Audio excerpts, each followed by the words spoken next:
Hello friends, இன்றைக்கி நம்ம பார்க்க போகிறது ஒரு ஹெல்த்தியான டிஃபன் ரெசிபி சம்பா ரவை கிச்சடி. வாங்க இதை இப்போ எப்படி செய்கிறதுன்னு பார்க்கலாம்.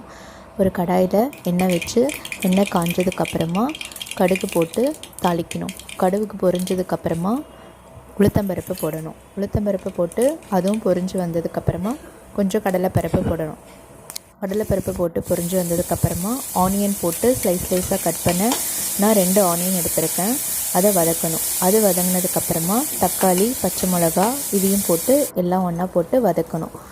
அதுக்கப்புறமா காரத்துக்காக கொஞ்சம் கரம் மசாலா தூள், கொஞ்சம் வெறும் மிளகாத்தூள் இதை போட்டு வதக்கினா நல்லா ஸ்பைஸியாகவும் இருக்கும். உங்களுக்கு கிச்சடி நல்லா காரசாரமாகவும் டேஸ்டியாகவும் வரும். உங்களுக்கு நம்ம ஆயிலே அந்த மிளகாத்தூள், கரம் மசாலாலாம் போட்டு வதக்கணுன்னா அது ஒரு டேஸ்ட்டு கொடுக்கும். நல்லா எண்ணெயிலே வதக்கிட்டு தேவையான அளவு தண்ணி ஊற்றணும். இப்போ 1 கப்பு சம்பா ரவைக்கு 3 கப் அளவு தண்ணி ஊற்றணும். ஏன்னா சம்பா ரவை வேகிறதுக்கு நம்மளுக்கு டைம் எடுக்கும். நல்லா வேகணும். அது கிச்சடின்றதுனால கொஞ்சம் குழஞ்ச பதத்துக்கு வரணும். அதுக்கப்புறம் தேவையான அளவு உப்பு போடணும். உப்பு போட்டு தட்டு போட்டு மூடி வச்சுருங்க. நல்லா கொதி விடணும். கொதித்து வந்ததுக்கப்புறமா நம்ம இந்த சம்பா ரவையை போட்டு நல்லா கிளறி விடணும்.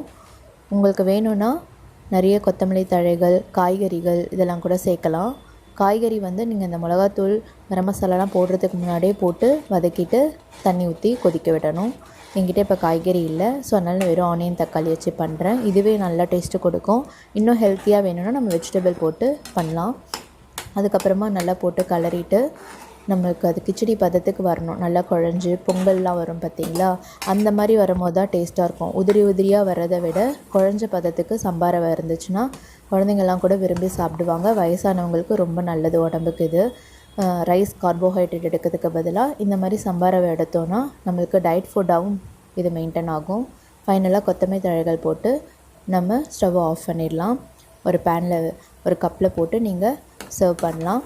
பேனை இறக்கிட்டு இது ஹெல்த்தியான ரெசிபி. உங்களுக்கு செஞ்சு பாருங்கள் ஃப்ரெண்ட்ஸ். ரொம்ப டேஸ்டியாக இருக்கும், உடம்புக்கும் நல்லது. செஞ்சு பார்த்துட்டு சொல்லுங்கள். தேங்க்யூ.